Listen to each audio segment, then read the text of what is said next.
Welcome back. Masks, they are a requirement here, and you shouldn't leave home without one. But not everyone's wearing one, and there are ongoing discussions and debates on this new order as people express their various viewpoints. So how do you approach this situation of mask on, mask off? Carol Barks is an expert in neuroscience and conflict resolution, and she joins us to suggest how we can address this controversial topic. Welcome to the show, Carol. Thanks so much for having me. We're discovering that many people, they have strong feelings about wearing a mask. And while a lot of people think it's no big deal to sport one, I can do it, no problem, there's a number of other people who are showing very strong resistance to this mandate. And there's been some confusion and mixed messaging because when this first happened, if you remember months ago, we were told masks aren't necessary. But again, that was months ago. Correct. And the interesting thing about the whole mask conversation is when we start believing something, our brain starts looking for things that support what we believe. And so if there's any adverse information that doesn't go along with what we believe, our brain filters it out. So I would urge people to continually update the science that they're looking at, because as we are scientists, we learn more and change our ideas because we have more information. So what we learned back in March is not the same thing that we're talking about right now, which is wearing masks. But that doesn't necessarily change that people don't want to wear them. Gotcha. So if we are concerned about someone who isn't wearing a mask, should we start a conversation with them? That's a great question. It really depends on what the level of interaction with that person is. So I always opt for the easiest answer first. So if you can avoid that person, avoid that person. So if it's a one and done type of relationship, maybe you just can go down a different aisle. Maybe you don't have to go into that business place that's not doing mask wearing. On the other hand, if it's somebody that you work with, then you're definitely going to have a conversation. And the important thing to remember is that conversation isn't about changing somebody else's mind. It's about getting them to wear a mask for the moment, whether or not it makes sense or not, just as a courtesy. So we're not looking at shaming people. We're not looking at trying to reconvince people. We're just trying to find that middle ground.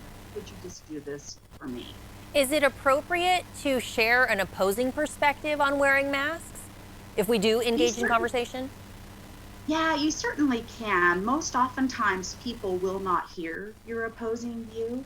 So, what is better is if you can listen to their view first. So, if people get a chance to be heard, they're much more likely to hear what you're talking about. So, if you can hear all of the reasons why they think that we shouldn't need to wear a mask, and then you can say, I hear all of that. And at the same time, I have these concerns. Could I share them with you? And whether they make sense or not, could you just humor me for the minute? And oftentimes that is the game changer. Yeah, whether we're talking about masks or not, it really feels like that's maybe the way to approach those delicate conversations with some people. But when we are talking about masks, a lot of people think, hey, if you're not wearing a mask, that is reckless. Is it okay to tell someone how you really feel? If only if you want to shut them down. If you're telling somebody that they're reckless, then all of a sudden you're attacking their character.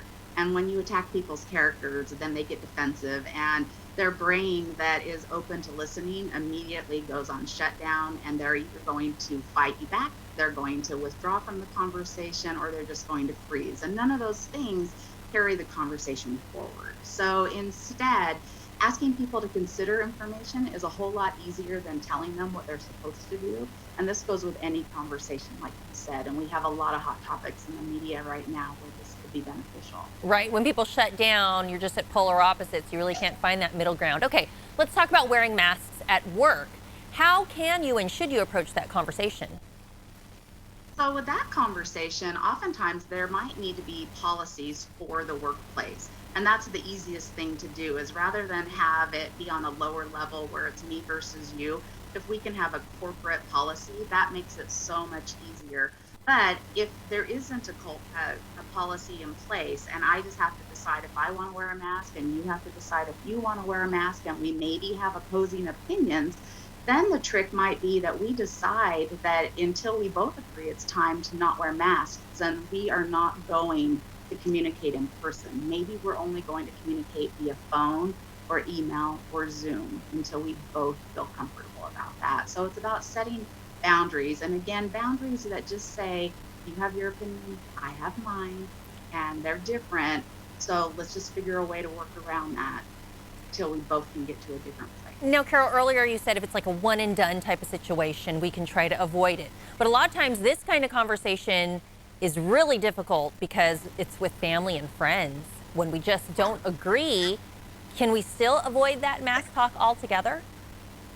So again, you might be setting some boundaries with your family and saying, I get that you don't think they're important, and I do. So let's just figure out a way that we can communicate with our social distance, perhaps.